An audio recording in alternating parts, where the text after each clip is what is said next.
आज की वीडियो में मैं आपको बताने जा रही हूँ 10 निशानियाँ यानी साइन एंड सिम्टम्स जो अगर आप में पाए जाते हैं तो हत्तुल इम्कान चांसेस हैं कि आपकी डिलीवरी नॉर्मल होगी, बशर्त ये कि पहले आपका कोई बड़ा ऑपरेशन नहीं है या ये आपकी फर्स्ट प्रेगनेंसी है। मैं हूँ डॉक्टर सादिया मुमताज़ और आप देख रहे हैं गायनी टॉक्स। अब इन निशानियों को जानने के लिए कि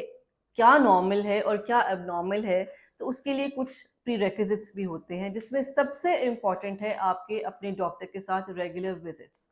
जब तक आप अपने डॉक्टर के साथ रेगुलर विजिट नहीं करेंगे तो आपको ये नहीं पता चल सकता कि आपके साथ होने वाले जो चेंजेस हैं, जो आपकी बॉडी में आने वाले चेंजेस हैं, जो आपके ब्लड टेस्ट में आने वाले चेंजेस हैं, जो आपकी रिपोर्ट्स में चीज़ें आ रही हैं, आया वो नॉर्मल हैं या नहीं है। अगर आप रेगुलरली अपने डॉक्टर को विजिट करते हैं, जो कि mostly once in a month होता है, और हर विजिट पे हम आपके कुछ चेकअप्स हैं, पॉइंट्स होते हैं हमारे, हम आपका वो देखते हैं, ब्लड प्रेशर चेक किया जाता है, आपकी पल्स चेक की जाती है, बेबी की ग्रोथ चेक की जाती है, आपका वेट चेक किया जाता है, और हर 3 माह के बाद जो है आपके कुछ टेस्ट कराए जाते हैं। उन टेस्ट के थ्रू अगर हम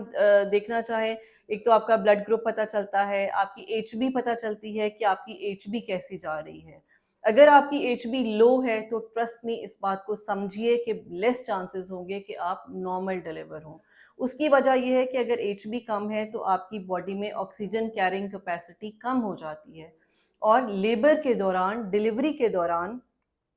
सॉरी, लेबर पेन्स के दौरान आपकी बॉडी को, आपके यूट्रस को कॉन्ट्रैक्ट करने के लिए ऑक्सीजन की ज़रूरत है।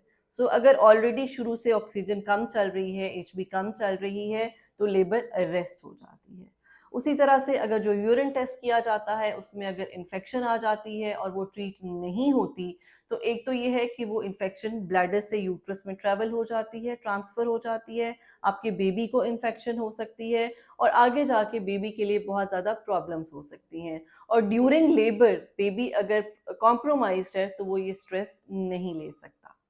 आपके शुगर रैंडम्स जो हैं वो चेक किए जाते हैं, अगर वो नॉर्मल हैं तो इट्स वेल एंड गुड, लेकिन अगर उनमें चेंजेस हैं, अगर वो बढ़ रहे हैं, तो अगर वो ट्रीटेड नहीं होंगे तो आपका आपका जो लेबर है, आपकी जो एंटीनेटल है, वो प्रॉब्लमेटिक हो सकती है।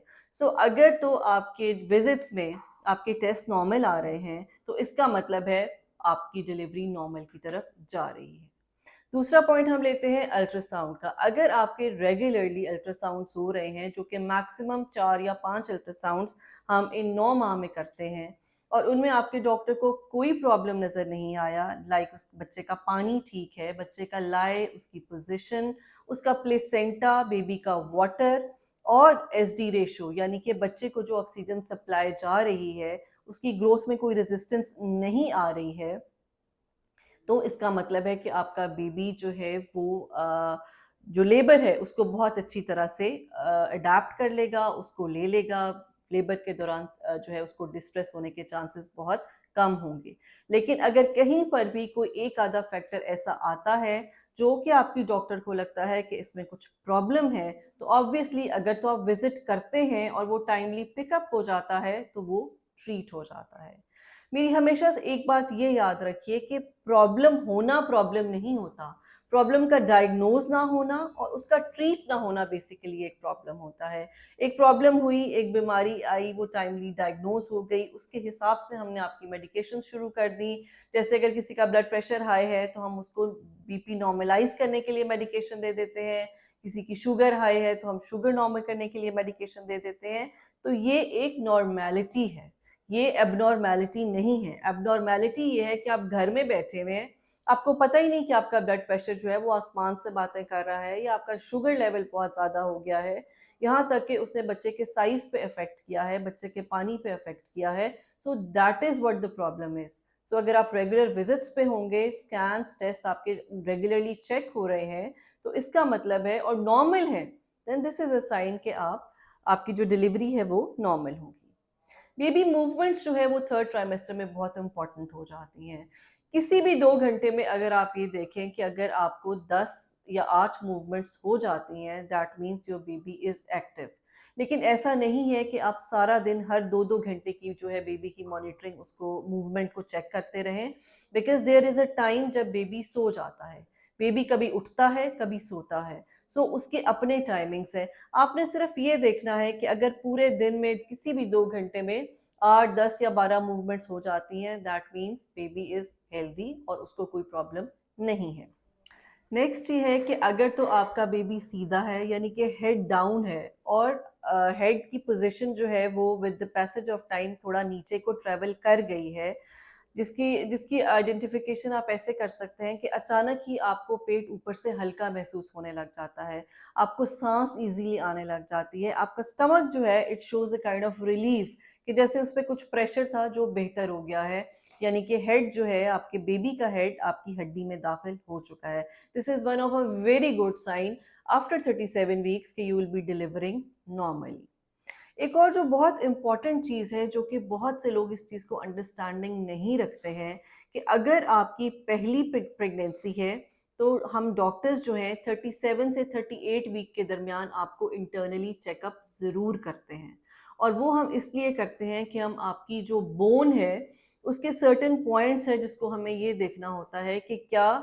आपकी जो हड्डी है वो इतनी स्पेशियस है कि वो आपका बेबी इजीली बीच में से स्लिप थ्रू होके डिलीवर हो सकेगा। और इसको हम अपने एक्सपीरियंस से इसका अंदाज़ा लगाते हैं कि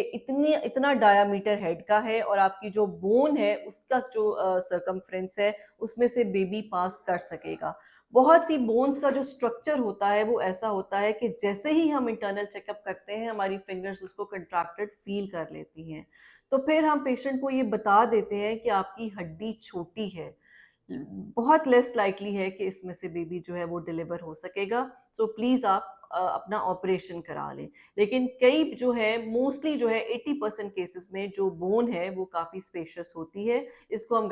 ख़वातीन में नॉर्मली गायनेकॉइड पेल्विस होता है, जो अल्लाह ताला ने नेचुरली ऐसे बनाया होता है कि वो थोड़ा चौड़ा और स्पेशियस होता है, जिसमें से बेबी डिलीवर कर जाता है। लेकिन कुछ ख़वातीन में एंड्रॉयड पेल्विस यानी कि मेल शेप का पेल्विस होता है जो कि तंग होता है। सो अगर तो आपका गायनेकॉइड पेल्विस है तो आप इजीली डिलीवर कर सकेंगी।